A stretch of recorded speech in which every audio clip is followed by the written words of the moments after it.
I think most people know who the fuck I am by now. You know what's interesting is you and I have kind of a similar story in a way. I don't know if you've realized that. Oh man, the mouse sweepstakes is starting again. Let's break that one right here, right now, baby. It's the first ever Shellda breaking news, so rip it. I want that. I want people to have that paintball dream, and I want the paintball dream to be financially viable. I'm just having fun, man. I'm living my life, and I'm really happy that I found my voice. Photographer of the year. Let's hear it for Dan Shelley, Shellda Photos.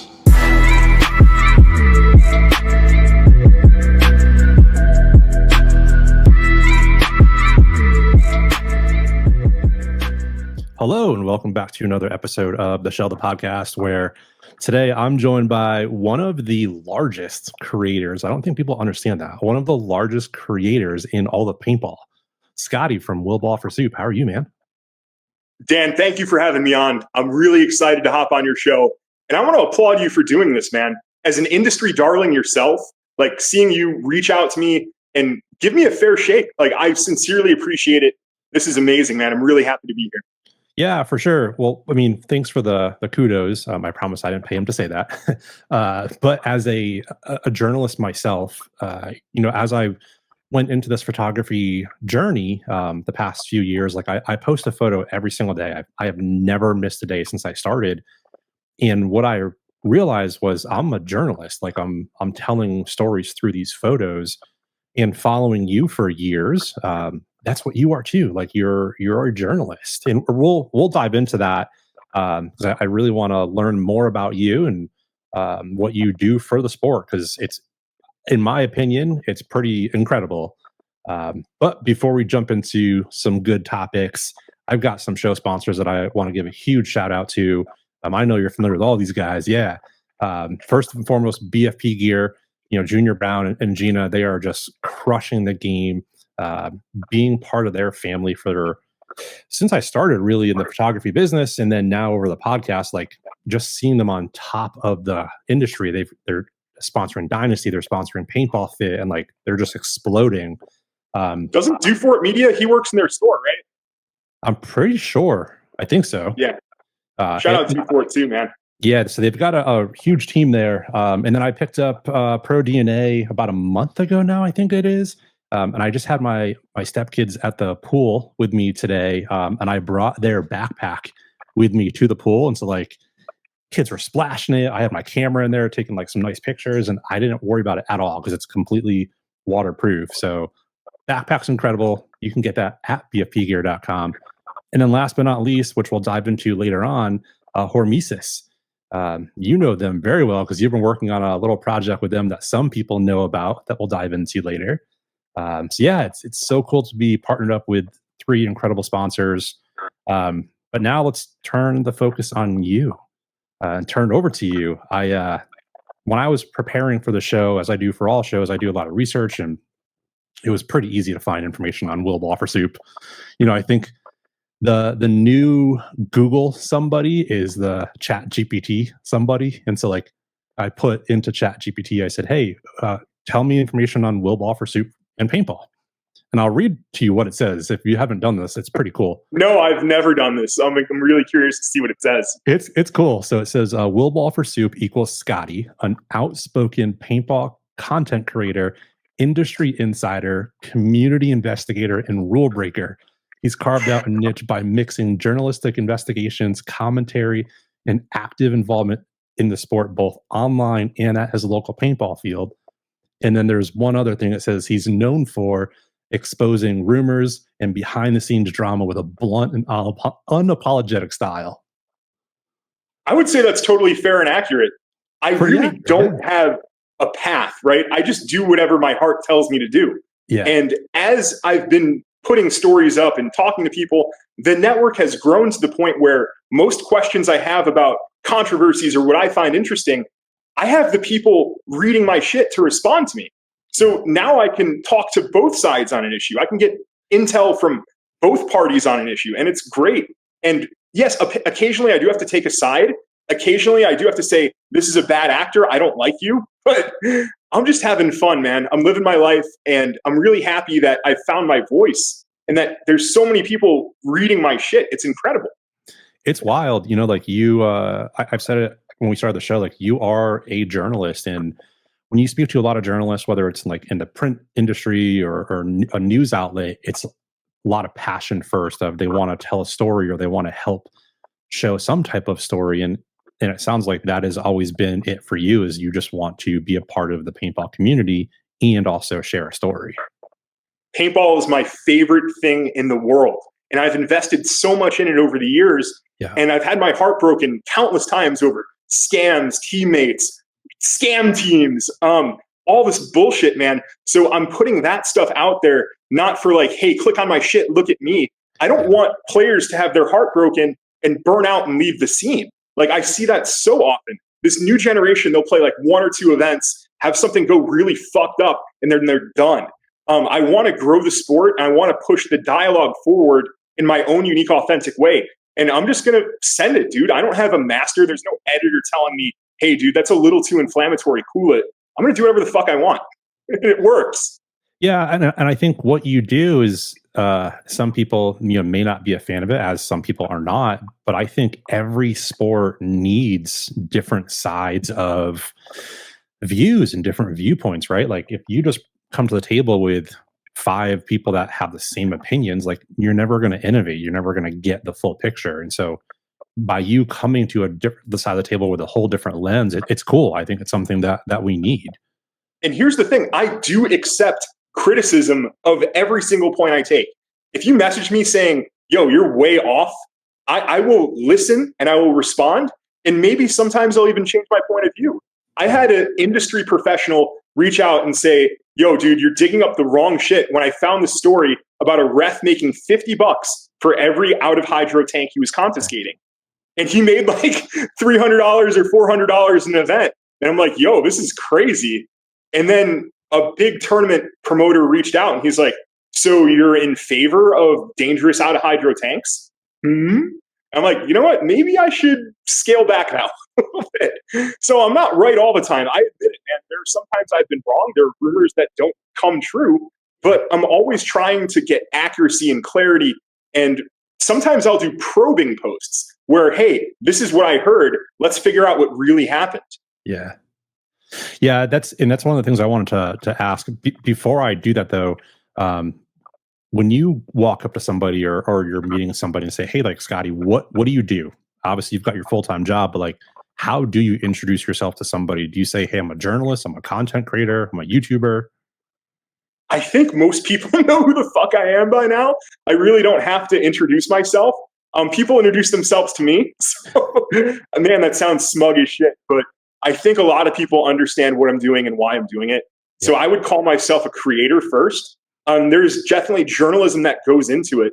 So maybe I'm a creative journalist. Maybe I'm a hot take pundit. I take a lot from Stephen A. Smith and Max Kellerman. I love what they do. So there's mainstream sports journalism. There's YouTuber bullshit. There's Instagram drama. It's just a mishmash of everything. And it's just who I am. And it's all authentic. Yeah. And I think I can tell that because like you and I have had a little bit of a relationship probably with the last year or so. Like we've DM'd back and forth quite a bit. And I've seen all of those flavors out of you. I've seen the Stephen A. Smith. I've seen even like Adam Schefter, right? He's one of the most important, in my opinion, people in the NFL for breaking news and rumors and trades. And people put him on this pedestal and he's paid obviously millions of dollars. And you're essentially doing that. Like in the off season, I would love to see your Instagram analytics in the off season for like when the rumor posts come up, like your account probably skyrockets. Oh man, the mouse sweepstakes is starting again. Let's break that one right here, right now, baby. Hey, really quick, before we go further into this podcast, I just want to take a moment and say thank you so much for all of the amazing support. This past year, starting this journey has just been phenomenal with how much support you've given me. That has made me wonder, though, only about half of you that are watching and listening are subscribed to this YouTube channel. So the really quick and easy way to show your support is by hitting that subscribe button below. Thanks for your support, and back to the show. That's the first ever Shellda breaking news, so rip it. So this is from another pro player at Cincinnati. He saw Mouse get confronted for having a poor performance and not doing enough to help AC Diesel win. He didn't like that. He has been talking to some other teams. I have a feeling I know where it's going. but I'm not going to say anything yet. But I assume that Mouse is going to be out at the end of the season. Wow. Okay. Hey, he deserves to be on a better fucking team. Sorry, he's so talented. Yeah, it's hard to, because like you want to see talent win, right? It's like if Tom Brady were on a crappy team, like you're wasting talent. And so you always want the best for people, especially if they're dedicating their whole entire life to it, right? And so I for sure want to see Mouse win wherever he is, wherever he goes. But it's crazy. Like those rumors are already spinning up, and you're already like having to formulate that. Oh yeah. Here's the other point too. I want to see more professional players not have to work day jobs and be paid like professionals. So as an overarching goal for whatever my shit is, I want that. I want people to have that paintball dream, and I want the paintball dream to be financially viable. So in the back of my mind, I want to push for that. I will never say, yo, this dude is overpaid. Yo, Marcelo, get your $120,000. That's fucking awesome. Yeah. Yeah. I think, Marcelo said it, I don't know, maybe a year or so ago on his podcast when somebody had a huge contract. He was like, let's all talk about it. Cause like, if we can get that into the press and a mom sees that, hey, my son can make $120,000 for playing paintball, like you just legitimize that as a potential career. $4,200 bi-weekly wire transfer from Canada. Fuck yeah. I love it. Yeah. Hey, money's money, right? Sure. Take it. Talk to me about the pressure of that, because whenever I see your posts come out, I think a lot of people, they consume it as one, hey, this is a rumor. One, Scotty's looking to stir up something, or they're looking for, hey, this is true. When I look at your posts and I see them come out, I think of like the back end of it, like, okay, how much went into you hitting post, right? Like, did you have to confirm it with the player? Are you confirming it with different people? So like, talk to me about that process when you're about to post some type of breaking news or some type of rumor. Yeah, my threshold is if I personally believe it to be likely to happen, that's when I post it. I will try and confirm as much as I can, but not everything I post has been 100% confirmed. Sure. I present it as a rumors page, but it's a rumors page where 75% of the things I say come into fruition. So it's like an educated rumor. I think people understand that there are going to be times where I miss, and it happens. But most of the time, there's enough smoke to where there's a fire. I am posting things. They do become reality. So I don't want to hurt anybody. I'm going to try and be as fair to as many people as possible. But the flip side of that is if you're unfair to me, you're going to see a really fucking nasty side of me. And I'm a great angry writer. I love being an angry writer. So, hey, if you fuck with me, yeah, I'm going to come after you one way or another. But if you maintain good relations, or even if you just ignore me and I don't fucking know you, I'm going to still be fair, right? So I try and be as fair as possible. I try and make sure that I personally believe in everything that I say. Like, there's no masters, there's no sponsors. It's not like one company is saying, yo, dude, go after this company. Actually, let's dive into something right now. So the Vulcan bankruptcy, right? I broke that news. There's somebody who works for another paint company who says the Vulcan machines are not running because some of their debtors, the people who Vulcan owes money to, are providing the paintball ingredients. And that is true. But there's somebody who works at Vulcan who's saying, yo, the machines are fucking running just fine. So I'm not going to run that the Vulcan machines have stopped. I'm not going to run that production has stopped because somebody in the company has discussed with me, yo, we're still making paint, bro. So I'm not going to be anybody's attack dog. I'm my own attack dog. Yeah.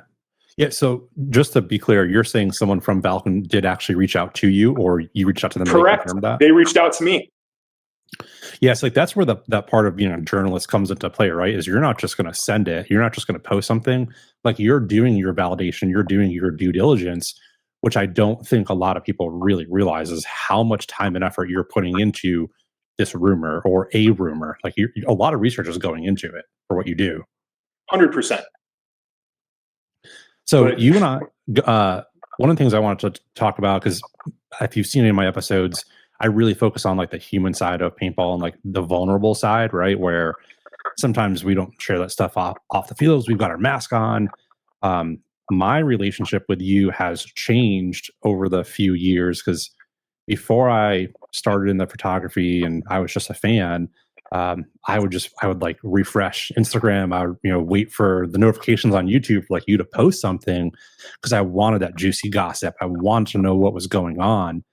And then when I got into the industry and I started to make relationships with these players, the teams, the companies, I started to look at what you were doing as like, wow, you are in such an incredibly hard spot, because our paintball is pretty big, right? But the tournament side is such a small niche, and the power of what you have, your one single voice can it can sway people. It could, hurt careers. It could help careers. It could hurt companies. It could help companies. So talk to me about that pressure, because I've always thought about that with you, is like, there's got to be a lot of pressure of what you do. Yeah, there definitely is. And there are people who want to see me crash and burn, man. If I make a mistake, they're definitely going to come for me. And I get it. But at the same time, paintball is not my career. I wish it was. I wish I had an industry job again. I was willing to take significantly less money to manage a paintball field with no health insurance, no 401k. And I just fucking loved being around it because it's my favorite thing in the world. And I've created those relationships with so many local players managing fields and that type of shit. Like, oh, yo, dude, I know how to fix your gun. Just raise the 12, like shit like that. Yeah. So I love paintball so much, but at the same time, I have to distance myself from it, especially my financial investment. So I'm not really flying out to events. Like, I fly out to an event, I'm going to lose money. So there is a bunch of pressure. But at the same time, I'm like, this isn't going to kill me. This isn't going to ruin me financially. I'm going to try and be as fair as possible. But at the end of the day, man, somebody's got to break the news, and somebody has to have a take on the news. So if you disagree, that's cool, but I'm open to hearing from you. So I don't let the pressure get to me. I don't let it stifle my creativity. Like, I'm going to keep on going, man. I'm going to keep on going. I love that. Have you ever, before paintball, were you ever into any type of like creative writing or journalist? Because I am a brilliant writer, man. I love writing. Maybe one day I will have a horror novel, but that's far into the future with retirement and shit like that. I do have a legal background that has been discussed before. I went to law school. A lot of people are like, holy shit, really? Yes. I passed the bar exam as well. So I have a beautiful mind, and it's applied to paintball. You guys are lucky to have me. Yeah, totally. And you can see that with your writings. Like, a lot of what you do is very articulate, and it's very well thought out and how it's presented. And so, I think before I saw the Play the Game episode with you, where you talked about like your law school experience, I was like, oh, that makes total sense. Like, that's where all of it comes from right there. And then to know that you were writing before that, it's cool to see how you're taking what you did and turning it into your passion. Oh, I loved reading books growing up. I can just read really quick and process information really quick. Reading comprehension, vocabulary, all that stuff. Those are gifts that I have, and I'm applying them to this, and it's bearing fruit. So I'm really happy to be where I'm at. I think there is a way for me to turn this into a business, and people have proposed to me. They're like, hey, Scott, I will run your merch. Hey, this is the company I run. Let me run your merch. I'm like, I don't want to fucking sell you anything. Like, that has a moral high ground for me where there's no financial benefit for this. I don't want that. Like, I will climb the corporate ladder. But the other thing is, you got to get in where you fit in. So people are like, that's what you do at corporate? I'm like, yeah, I fit in with the culture. I belong there. Yeah. So get in where you fit in. Dude, me in a courtroom, it didn't work. I was just really sad. I was doing family law. I was doing guardianships of the elderly, divorces, protective custody orders, really nasty shit. I remember going to a prison and getting a woman addicted to meth to sign over her kids. Like, I was smoking American spirits all the time, drinking hard liquor. Like, I hated my life, man. And when I got out of it, I'm like, you know what? I want to just find myself. And I started running paintball fields. So I hope to get back to that someday, but you never know, man. Maybe the 401k will be big enough to where I could open up an indoor field in Arizona. I hope. I've heard you say that before. Like when I thought about having you on and thinking about like your brand, because you do have a brand. It's not selling you anything though. It's not. But it's still like, when you think of just different companies, like when I say Hormesis, somebody thinks of the logo. When I say Dynasty, somebody thinks of like a dragon. There's things that are recognized with a brand, and when when you hear Will Ball for Soup, people they think about your little icon on Instagram. Gundam Nautilus. They think about your voice too. Like, you've got a really distinct, incredible voice that you could use for a platform too. Anyways, somebody was like, when I was really, really broke, they're like, why don't you just do ad reads and like video narration? Like, maybe. You could. There's a lot of money in that. But What's up, guys? I mean, that's so iconic. What's up, guys? You know, what's up, guys? Yeah. What I was getting at though is, with your brand, I think there's an opportunity for you to scale it, because you've got such a massive following. Like, you could put stuff behind a paywall. You could do Patreon. You could have a Discord. You could do a podcast. I think there's so much opportunity for you to scale what you're doing. Right. I'd much rather do your podcast. I don't have time to edit my shit though. Like, I'm working 47 hours a week, and I don't have time to sit and do those audio takes like I used to. With a paintball job, I was able to take like a weekday off. So some days I was able to do 3 days off. I'm not getting 3 days off at corporate, brother. I'm not. So there's no time for me to invest 2-3 hours into audio takes, and then another 2 hours into editing, and then going to the field and filming that shit for the background. I don't have that time. And then additionally, the financial benefit for putting in that time is dog shit. It's like, yo, I'm paying my electric bill with my YouTube AdSense. That's it. Yeah, it's not a lot. That's for sure. That's where like the passion has to definitely be there. Remember I said like you weren't making any money writing a Dynasty book? And I was kind of blunt, but it's like, yo, you write that Dynasty book because that's your fucking passion. I don't hate on you for doing that, but you're not going to pay your mortgage with that book, are you, dude? No, I still don't. I mean, I think I may have broken even on it, like putting my own money out. I still may not even be even from that yet. But that was purely just I want to get kids into the sport and see it from a different lens. And it's working, because I get DMs almost weekly of parents that send me a picture of their kid reading it. And they're like, hey, thank you. Now I have something to connect with my son. Or like, when he goes to the field, it's not scary anymore because he can connect with the character Cooper in the book. And like, it's cool. Like, I'll see kids running around with the Hormesis did a matching headband with it, so it matches what the kid wears. And I'll see like kids running around with that headband on, which is really cool. Yeah, sometimes people misinterpret like things that I say as a shot because I'm just being blunt. It happens. So I was like, damn, I didn't mean to fuck with you on that. But I was just trying to say that you're not in this for the money. You write that book because you're passionate about it and you want to grow the sport. There's no financial benefit for putting in that energy and making that book besides the goodness in your heart and how it feels inside for doing the right thing.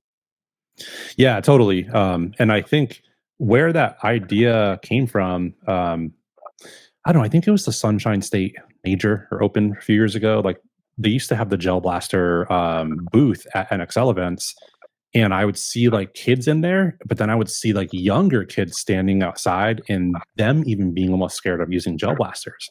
So I'm like, man, we're missing an opportunity to help those younger kids that are coming to every single event with their family. And that's kind of where the idea came from.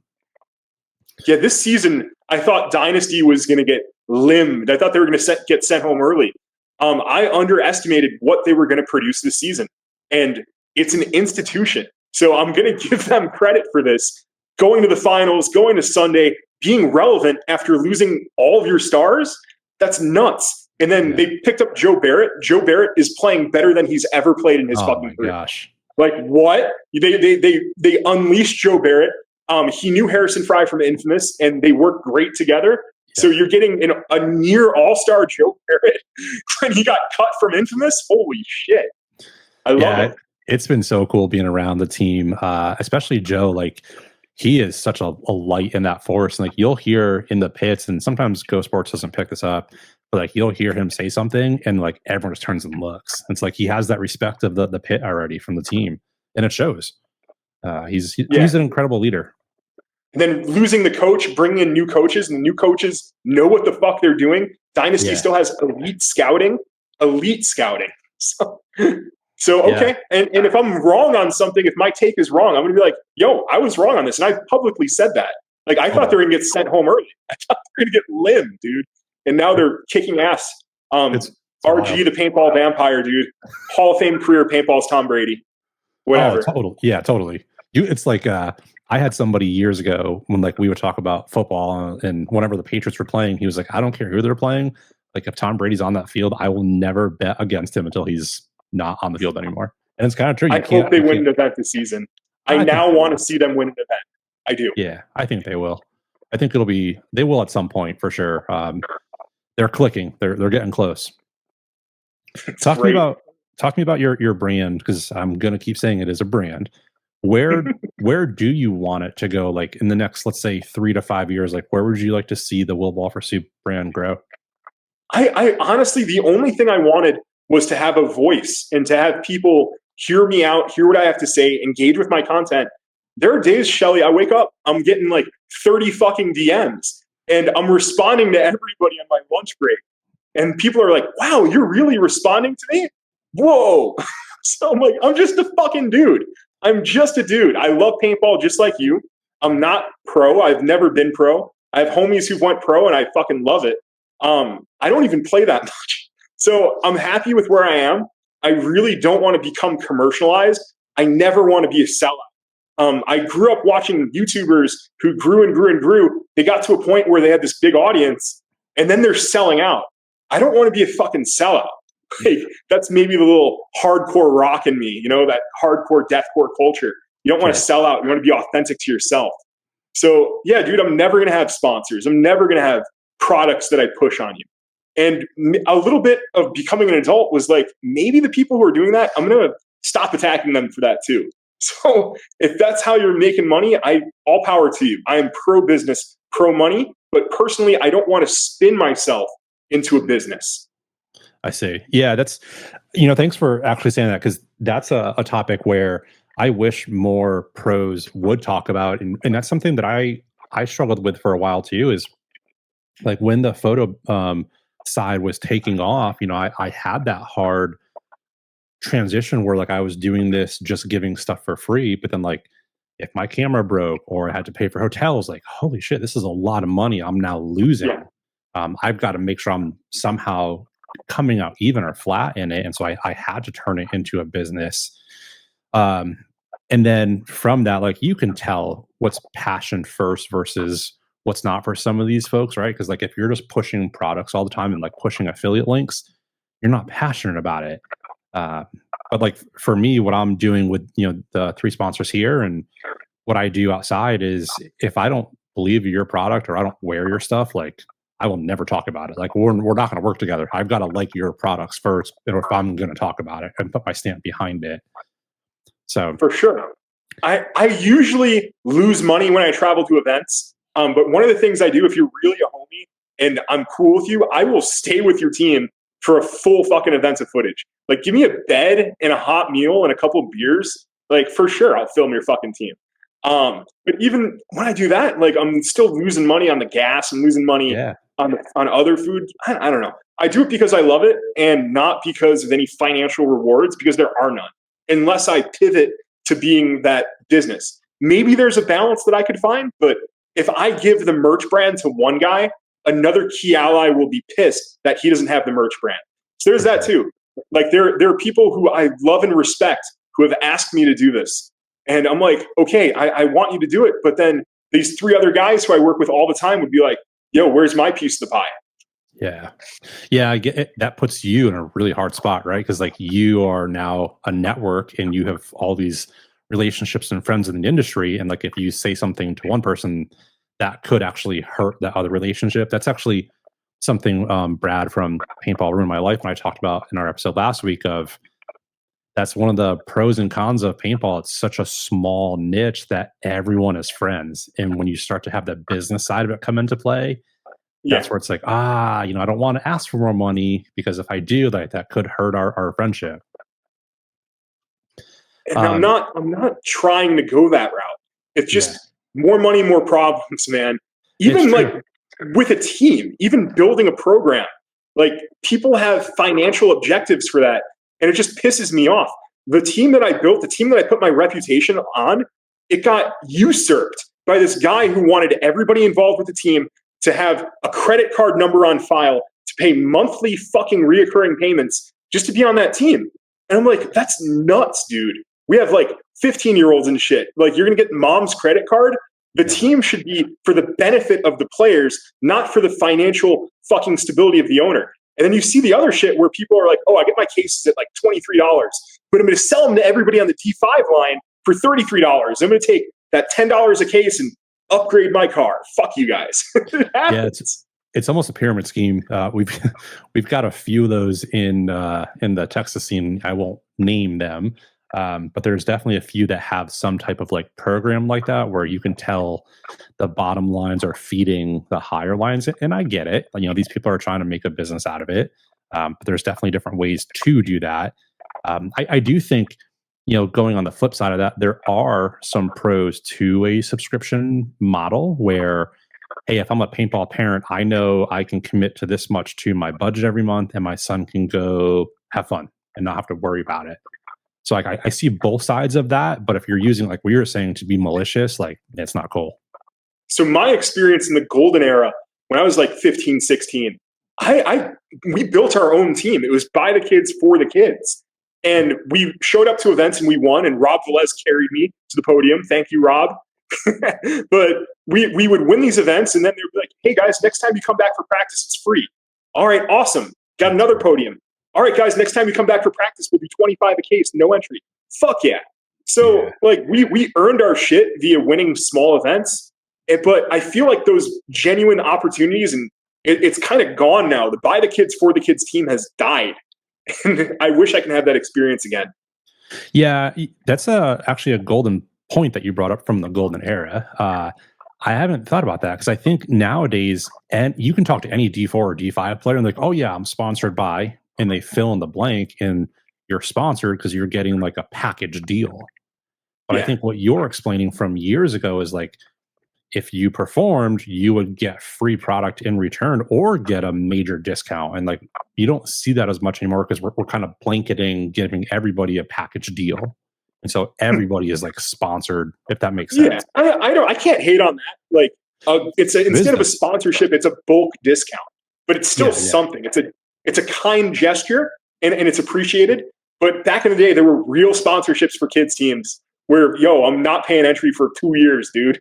Thanks for the $20 cases. Thank you.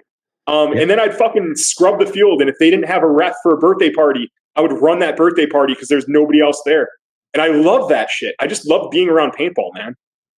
Gosh, we got to get you to Texas because we had my local field. This guy, Benji, his episode was a few weeks ago. He left his full-time corporate job a year ago to become the general manager at my field. And then he ended up hating it. So he ended up having to go back to like the corporate world. It's like, we could have used you here. I remember being like a 15-year-old kid running a birthday party as a ref. And one of the guys at the birthday party was a war veteran. And he's like, whenever I was in war, I would go into combat barefoot. That's my shit. I'm like, you're playing paintball barefoot. That's stupid, brother. No, that's how I fucking do it, man. So I grabbed the manager. He's like, what do you want, Scotty? I'm like, hey, is this guy allowed to play barefoot? It's like, did he sign the waiver? I'm like, uh-huh. So we let him go barefoot. But I had great times reffing as a kid. I'll even hop out and run a party when I was GMing parks as an adult. I love it. I love sharing my knowledge. And hey, if your gun's not working, here's what you do. Okay, here's how to shoot off the brake. Like, teaching those things is so gratifying to me, man. Yeah, I'm right there with you. Like, that's one of the reasons I go to my local field almost every weekend, and we've got a program called Austin Oni. They've got, I don't know, 5 or 6 different lines now, all the way through D6 and kids and whatnot. And it's so cool seeing new kids come out there and like, you see something, how they're holding their marker the wrong way. Like, oh, hang on a second. Let me show you something for like 30 seconds. Yeah. And it just, you see their eyes light up. They're like, oh, it just became that much easier. It's like, I know exactly what you're talking about. Yeah, dude. That's why Mike Urena and I are homies. Like, he's super generous. He ended up buying an entire setup for his ex-girlfriend's little brother. Like, he laced his ex-girlfriend's brother up head to toe. And then they broke up. And I'm like, yo, did you ask for the shit back, Mikey? He's like, nah, forget about it, dude. Yeah, maybe that kid still plays, or maybe he comes back one day, you know? Like, that's doing his part to grow the sport. Mike Urena has no issues finding new girlfriends. Let's put it that way. He's a good guy. When he was with Dynasty, he's a talker, very quiet talker, but he's a good guy. Talk to me about the industry.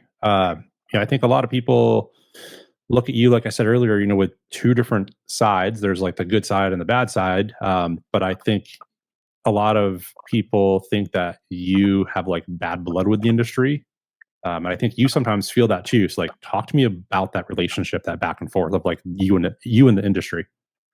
Yeah, for one, they understand that they cannot control what I say and do. So you have a wild card with a huge fucking audience, and the things I say and do can affect businesses. That's 100% facts. So if you can't control somebody, you become fearful of them. So there is a little bit of an adversarial relationship between me and the industry, but I'm going to continue to report the news. And if you're a company, if you're fair to me with how you react to the things that I say and do, I will try my best to be fair with you. But there is a line where, like, okay, if I'm getting intelligence about a product that's months and months away, I'm going to send it. I'm not manipulating people to send me these things ahead of time. I'm not hacking into their fucking servers and stealing pictures. I'm not doing that shit. But one of your guys wanted me to see something, and I saw it and I shared it. So I'll continue to do things like that. If a product is bad and problematic, I'm going to put it out there like, yo, this thing doesn't fucking work. Like, I got an LV2 straight up off the gun wall, brand new. And whenever I would go over like one ball a second, the bolt would stick forward. It would not retract. And I've had egos since 2005, man. I've had every ego. And I'm like, I'm going in there and I'm trying to tech this thing, and I couldn't fucking do it. So yeah, I will say that there are some problematic products. I will give my honest, authentic take. And there are companies that are down with what I'm doing, and I have great relationships with them. And there are companies that really want to destroy me. So fuck them, dude. I'm going to keep doing me. And I hope I can be on good terms with everybody. But if I'm not, I accept that too. That's part of being a journalist. Yeah, and exactly. And I totally agree with you. And I think nowadays, now more than ever, honesty is so important in this world, right? Because like, especially with AI coming out and like taking over, people are craving raw and honesty. I consume a shit ton of YouTube. Like when I'm my free time, I'm watching gear reviews, like camera gear reviews and whatnot. And I can tell usually in the first 2 minutes if a camera company sent this creator a camera to review and they're getting paid for it, or if it's somebody who's genuine, because they're going to tell you, hey, this is what I like, this is what I don't like. And so because there's so much noise out there of people just saying the good side of it, that's almost turning into white noise where people don't even want to hear it anymore. It's like people want to hear both sides of it. 100%. And I feel that that authenticity has also inspired other creators to be more authentic with their reviews. So yeah. I think it's from a good place. I really don't want to be at war with everybody all the time, but there are certain times where I do have to get nasty to defend myself, and I'll continue to do that. The other option that these people have is say, yo, I'm going to have a quiet peace with you. I'm not going to talk shit about you. You're not going to talk shit about me. We're not going to be friends, but we can at least let sleeping dogs lie. And that option for peace is there. You just have to talk it through with me. So I'm not trying to be fighting people all the time, dude. But no, the industry, some people in the industry love me and some people in the industry hate me. It's just the way it fucking goes, dude. I don't care. Are all those relationships essentially based off of like Instagram DMs back and forth? Yeah, generally, yes. Yeah. Is that, I know you said like you're obviously getting flooded with messages because you have what, like 20-some thousand on Instagram, I think? No, it's like 8. It's like 7.4. So YouTube's 20,000. There's so many people. There's so many people that read and watch everything I put out there, but they're not following me because they don't want to look affiliated. And that's the other thing. The top tier of the alliance, not everybody in that top tier knows everybody else who's in the top tier.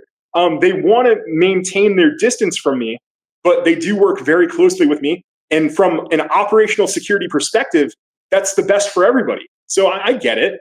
You don't want to appear as if you're Soup's homie because you have a fucking industry job. I get it. Yeah, and that's like the crazy part. It's like whenever you're posting information from a company, and you're like, hey, somebody from within side sent this to me. Like, I hope people can like take a moment and like really process that. So like if there is a person working for XYZ paintball company and they're taking a photo of something and sending it to you, that means one, they're risking their job, but they also value you and your relationship and what you do for the sport almost higher than that, which is wild.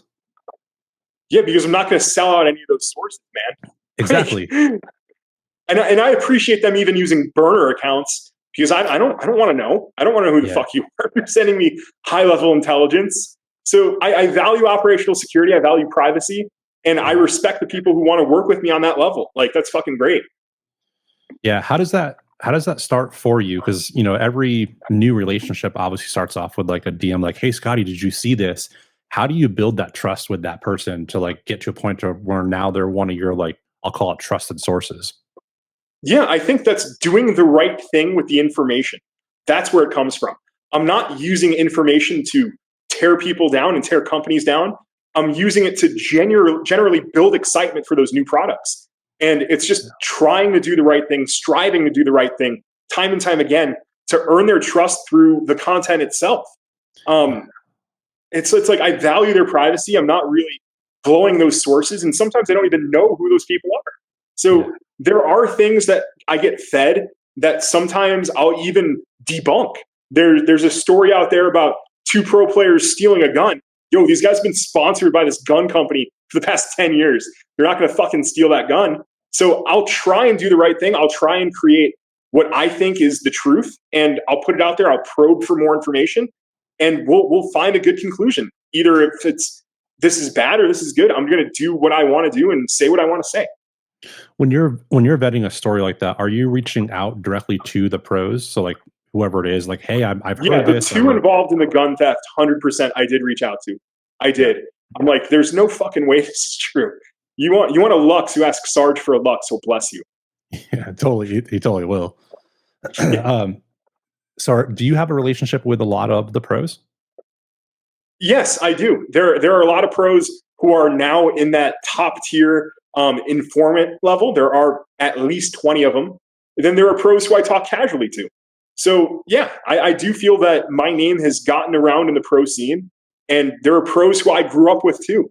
Like you heard me mention Rob Velez and Mike Urena. They've known me since I was a teenager. They know I'm the fucking shit, dude. So those guys are great, and I'm always trying to be fair and be nice to win people over who I respect. So if I'm like, yo, dude, you got a great event, like I'm saying that out being genuine. They're like, oh, Scotty might not be a fucking monster. So it is what it is, man. Like, I'm really happy to meet new people. I respect everybody who's worked really, really, really fucking hard to get to pro. So if you're playing in the pro division, you're living your paintball dreams. Like, I had pro dreams too, but I'm built like a fucking lineman, and I peaked at like D3. So my skill level is not there, and I respect them for having that skill and dedication to get to pro. It's awesome. Yeah, that's so cool. And you are spot on. Like when I was preparing for the show, you know, I reached out to some of the people in my network, and I was like, hey, I'm going to have Scotty on. And like people that knew you were like, he's an incredible person. Like there's the persona that I think some people have that like you hate people, but like they're like, if you actually get to know Scotty, like he is one of the nicest humans in the world, and he'll do anything for you. And so I hope people realize that like you are a really incredible person and do a lot of nice things for people and for the sport too. Yeah, I will boost up good actors. Like I heard Danielle Rojas had her account nuked. That story is fucking crazy. There's somebody in the media who is claiming that she fathered his child in secret, and he reported her account and got that shit nuked. What? Wow. So she was talking to me about that. And she didn't tell me to promote her account. I'm like, what's with the new account? What's going on? And she told me that story. I'm like, Jesus fucking Christ. So I'm like, all right, here's the obvious right thing to do. It costs me nothing. So go follow her new account. And when we doubled her followers overnight. So I am a force for good when I want to be. But yeah, I am a hammer sometimes too, dude. You're the double-edged sword, right?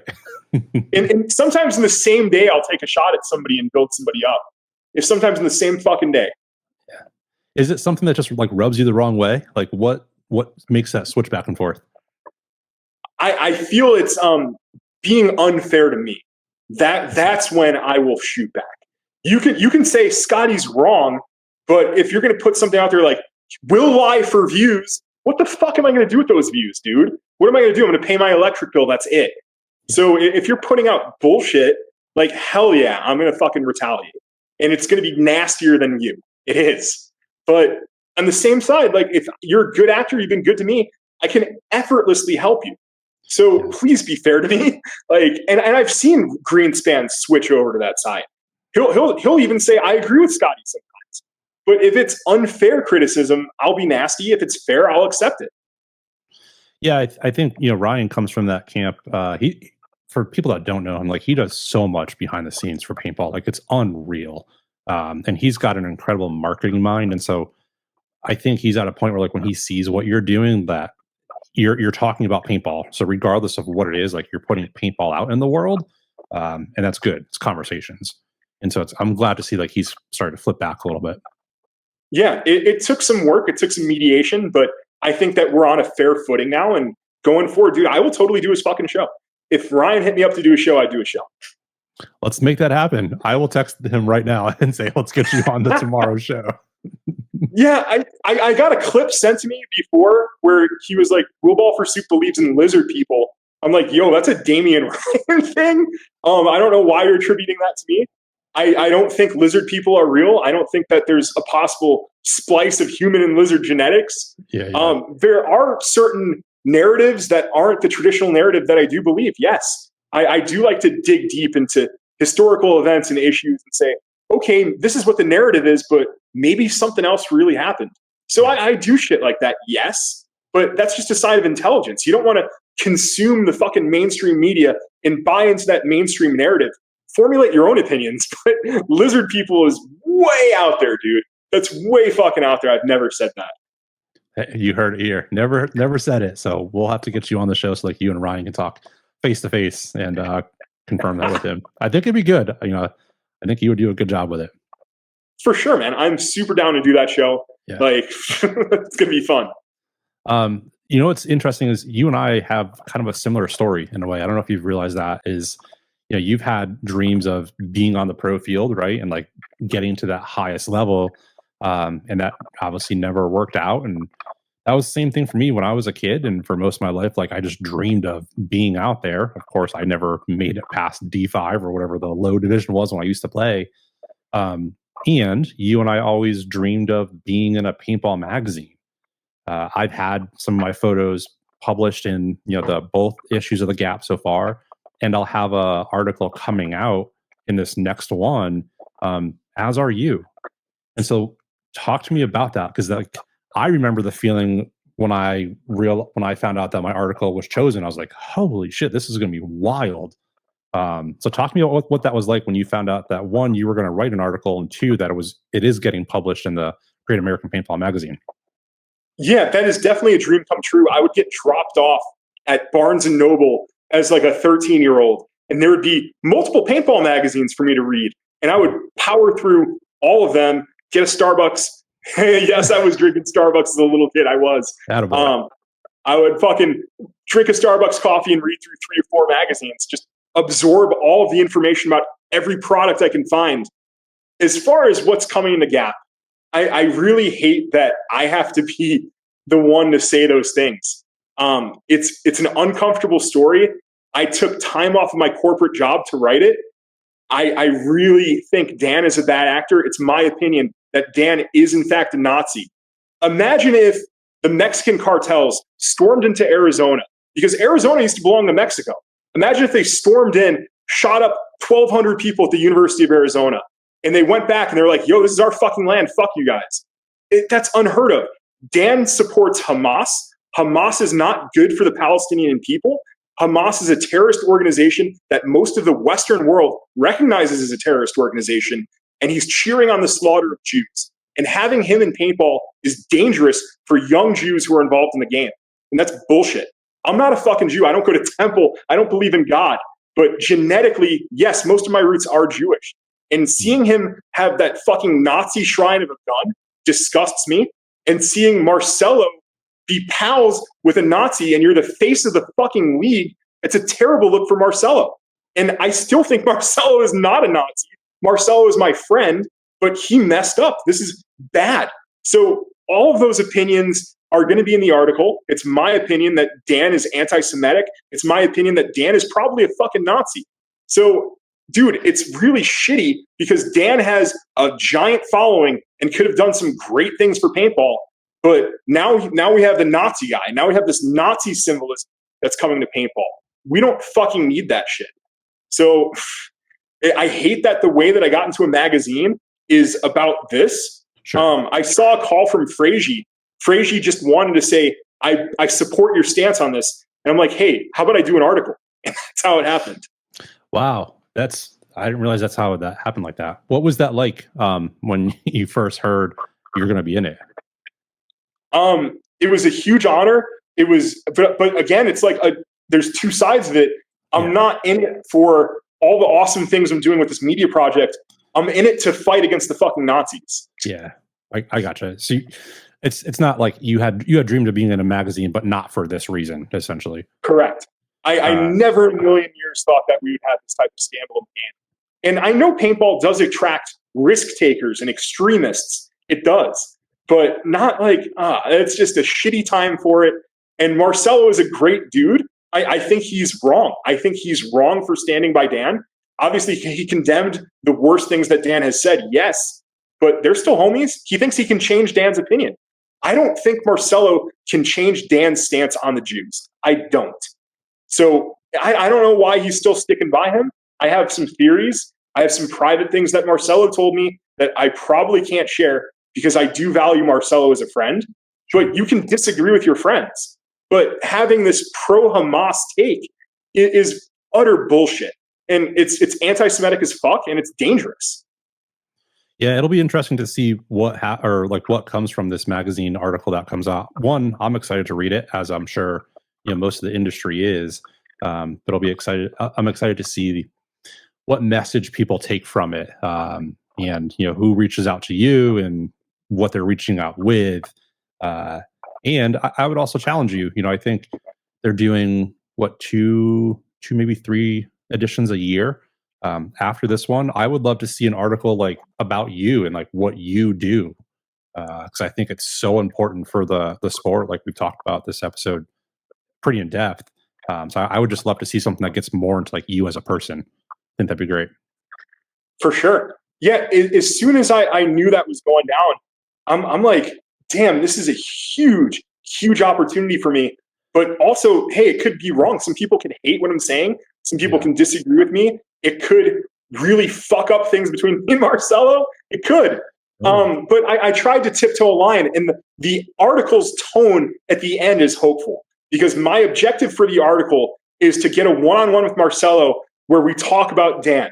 I'm not going to talk to Dan. I did have that option, as did Greenspan. Neither of us took it. Paintball Nerd took it, and Nerd let fucking Blazarian go way off the rails and say some wild shit. Nerd likes letting people dig their own grave, but I don't think Nerd gave enough pushback to Blazarian. So it's wild. These are wild fucking times. But I don't know. I will totally have this conversation with Marcelo. I hope after it's all said and done, we're cool. If we're not cool, I get it too, man. Yeah. I did map it out. I think you're in Arizona, right? Correct. The next event's only like a 12-hour drive from you. NXL it Texas. Is. So that gets into. I have a fear of flying, Shelly. I have a fear of flying. So after I finished law school, I flew back to Arizona. We lost a ton of altitude over the Rocky Mountains. It was like, on a roller coaster where like your stomach drops. Yeah. I had that. We lost a lot of altitude really quick. I thought I was going to die. And I felt really vulnerable because if the plane goes down, you as a passenger cannot save yourself. I know the statistics. I know you're more likely to die in a car crash than a plane crash. Sure. But when I'm behind the wheel in my beautiful BMW 4 Series, I can dodge because that thing handles like a fucking dream. I love my BMW. But you're in a plane and there's something mechanically wrong or turbulence takes you out, you're gonna fucking die. It's just like, I don't want to go out because of a plane. It sounds like for you, when you're not in control of your destiny, like that's where it's a hard time. Flying is what I would say. I had a grandmother on her last days, and I did fly in to see her, but I'm like, I have to get like blackout drunk, and I'm have cold sweats on the plane when there's turbulence. I can do it, but it's just super uncomfortable. And I also throw up on every landing. Oh, well, if I ever see you on a flight, I will not sit next to you. Yeah, it's an anxiety vomit. It's not because I can do roller coasters and water slides. Sure. Because I know I'm going to be good, but I have like an anxiety vomit on every landing as like the plane is going down. It's very uncomfortable. I'm also a big dude, and those are little fucking seats. Oh yeah. So there's like a claustrophobia element to it. There's a like premature death element to it. I know that I'm not going to die, but it feels like I could die. Yeah, I get it. It's that feeling. It's always like that what if, and I used to go through that too. Like I travel a lot now, for paintball, obviously, and for work and personal things too. And it's like I don't even think twice about it. But there was a point where I think I don't know. I was maybe 11 or 12 years old, and so kind of a similar story. Like we dropped altitude really quick, and I'll never forget it. I had a tray of food, like the snacks they give you. I think I had like a soda or something. And like we dropped so much that like it all went in the air. And like, so we were all covered in soda and stuff. And so like, I was definitely afraid to fly for years. And so I totally can understand and relate to like what you're going through and where it is limiting, where you may want to go to these events, but you can't because it's so just getting. And here's what's even crazier. There are companies who will bankroll me to go to events. Yeah. They're like, yo, dude, I'm going to set you up in my booth and we're going to make some fucking money and you can stay at my hotel and I'll buy all your food and I'll pay for your flight. Just get on the fucking plane. Get on the plane. And there are even people in foreign countries like, yo, we're in Aruba. Scotty, I got you a plane ticket to Aruba. Okay, a landing over water, I will freak the fuck out. I can't handle it, man. It sucks because they want me to be a part of things. And I do have this fear of flying where it limits me. But I love a road trip. I also like trains. Oh, sweet. Well, let's. I mean, if you have the means, dude, it'd be so cool to have you in Texas. I think the paintball community would probably be pretty happy to see you at an NXL event, and you'd probably be a little celebrity there. Like people would be taking selfies with you all day, I'm sure. I am an ugly motherfucker. Please don't take pictures with me. I will make you look good. I'll be there taking photos. I'll make you look good. So the train, I took a train from Phoenix to Baton Rouge, Louisiana, and then drove from Louisiana to Florida. So I've done it. The trains are a lot of fun. You get the sleeper car room. You're allowed to bring your own hard liquor. There you go. So there's a bunch of Amish people because they're like religion prohibits them from flying. So there's Amish on the train and you're drinking and you're having a steak with an Amish family in a beautiful car with panoramic windows and you're going nice and slow and it's great views and it's super chill. Nothing against the train. Sleeper cars do get a little expensive though. Yeah. Well, I mean, if you went from Arizona to, what is it, Garland or like the Dallas area? Yeah, it's doable. Yeah, it's totally doable. Let's do it. Let's get you to NXL. Train to Texas. Maybe I can vlog the train. Oh, that would be so awesome. Soup on a Train, the vlogs. Yeah. What's up, guys? That'll end up being your number one video. Hey, you've mentioned a few times, I think, through I've seen your posts and whatnot, and you've kind of been on like this media tour. You've done a few podcasts. You've mentioned you've had like these backers or community of people.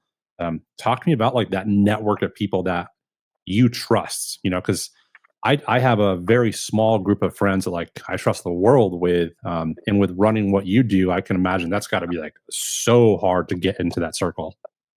Oh yeah, I would say that it comes from being right more often than not. So you start as, hey, somebody's willing to collaborate with me, and then your intel gets good, and then we start talking about our ideals for the sport, and maybe we're ideologically aligned, and that's where you get into that upper echelon. It's a very loosely knit alliance.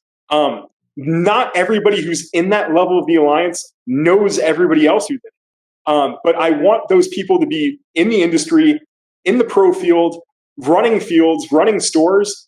And if you're an asset to me, I will always have your back. So people also know that if they're sharing things with me, right, I will also help them with whatever their goals are. So it's kind of like a two-way street. You feed me info. Occasionally I'll get you on the promo and we'll work together. There's no money changing hands. It's just intel and ideals and working together because we're ideologically aligned. Yeah. I love that. I mean, you're talking the bread and butter of a tight knit community, and so it's cool to see that you have that. Well, How they do you don't want want to know. People don't want to be exposed, though. They don't want to know, like, hey, you're a soup collaborator. And they're trying for their own career's sake, man. For sure, I get it. Because like these relationships are so delicate, especially at the higher levels, where one wrong thing, it could ruin a sponsor, it could ruin a team, it could ruin a lot of things. So I totally understand both sides of it. Yeah, occasionally I'll get the intel and they'll be like, okay, you got to shut up for like 7 days and then you can say this, so they know it doesn't come from me. Let it cool down a little bit. Little cool down period. Yeah. Hey, how do you want the paintball community to know you and to view you? Like, pretend the whole entire paintball community is watching this next segment. Like, how do you want them to know you? I want them to view me as a true independent. I want them to look at me as somebody who's never accepted that free gun, never accepted that industry money, never hoard merch. I'm in it to tell stories. I'm in it to break news. And I do have opinions. And not every opinion is wrong, but I'm going to try and develop these opinions for the greater good of the sport. And I want to push the sport forward in my own unique way through unique dialogue that gets people talking. Nothing makes me happier to wake up before work and see 30 people have messaged me because they're all reacting to my content. I love that. That's better than $1,000 from Google AdSense. I love that. That's incredible. It almost sounds like you're an independent news source or like an independent news outlet. That's kind of what you want to be. Yeah, it went this direction very naturally. There's been eras of Will Ball for Soup, right? There's Soup as a little kid shooting his gun in the backyard. Then there's some content from the very first teams that I've been on. Then there's product reviews and me on teams. And then life story content of how to build teams where it's all feel-good stuff. And then I started dipping into the drama and the news and the rumors. And that was fun too. And I kept rolling with it. But I don't want to be boxed into just doing one thing. I'm going to do all the things whenever I feel like doing them. Yeah, and I'm glad you said that, because like that's what Brad from Paintball Ruined My Life, he really dove into, is when he started his channel, like it was all gear reviews. Then he got to this point where I was like, oh shit, like there's no more gear review. Like we're not coming out with new products every year, and he's got to like change his way. And that's the creator at its heart, is you just want to keep putting something out there and creating, but you've got to find ways to stay relevant and to change that up. And it sounds like you've done that. Like you've just gone through different iterations your whole entire life. And then the other thing that I discovered is that my Instagram story posts take minimal effort. But if I'm really grinding out a video, that's like 6-7 hours to get like $30, $20.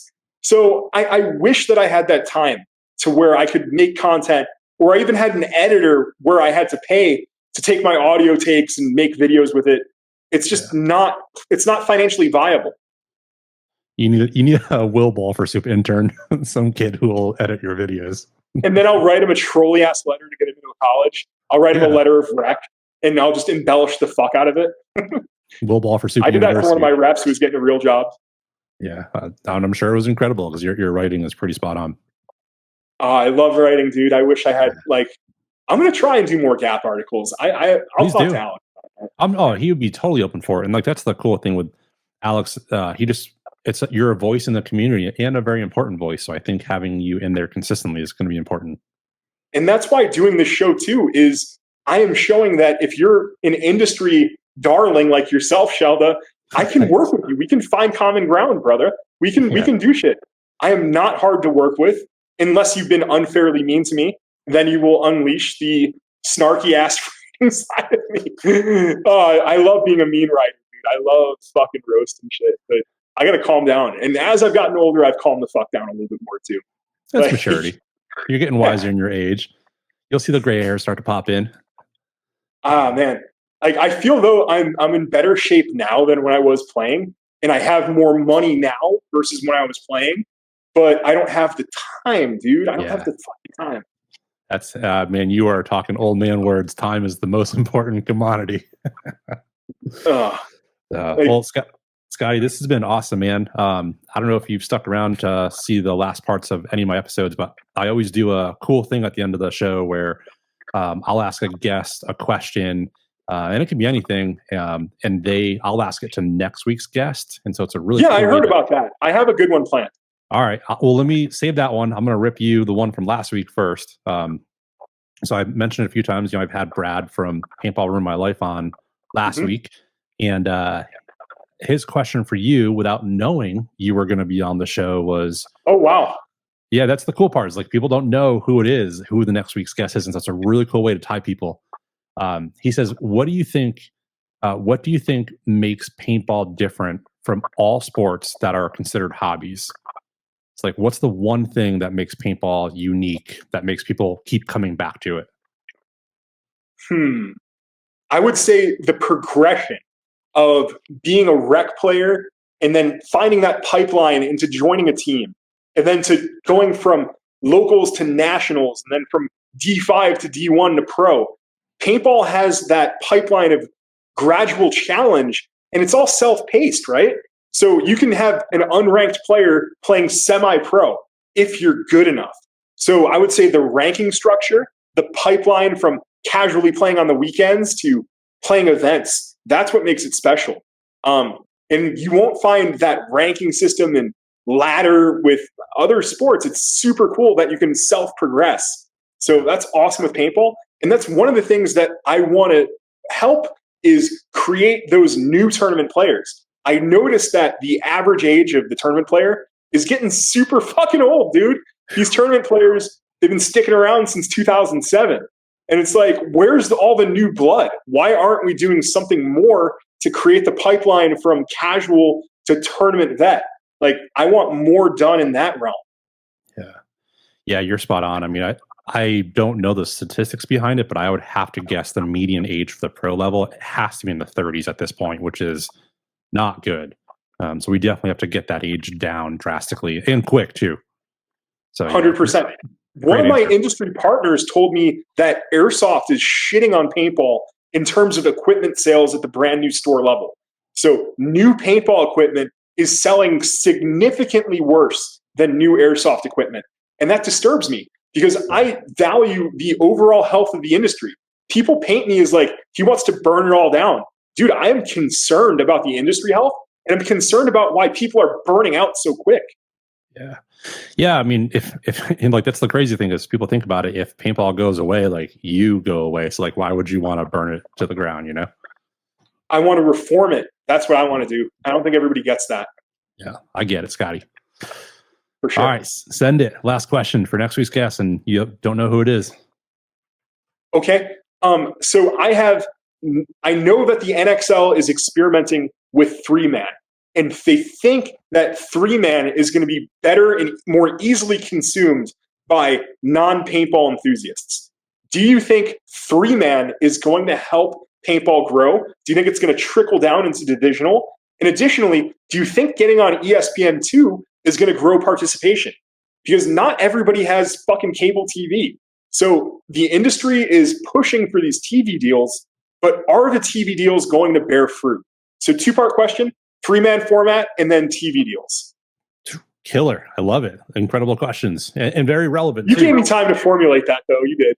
I know. I always got to set my guests up for success. For sure. Well, cool, man. Thank you so much again for coming on. This has been long overdue, and I'm glad we're able to lock down a time. And I hope people that see this and are still tuning in really look at you as a journalist first, that has just a deep love for paintball, because that's what you are. Yo, this hour just flew by. Like, I was in the shower, like, right after the gym after. And I'm like, damn, this was an hour? Is my hair even dry yet? Like, it's still wet, still dripping. Fuck.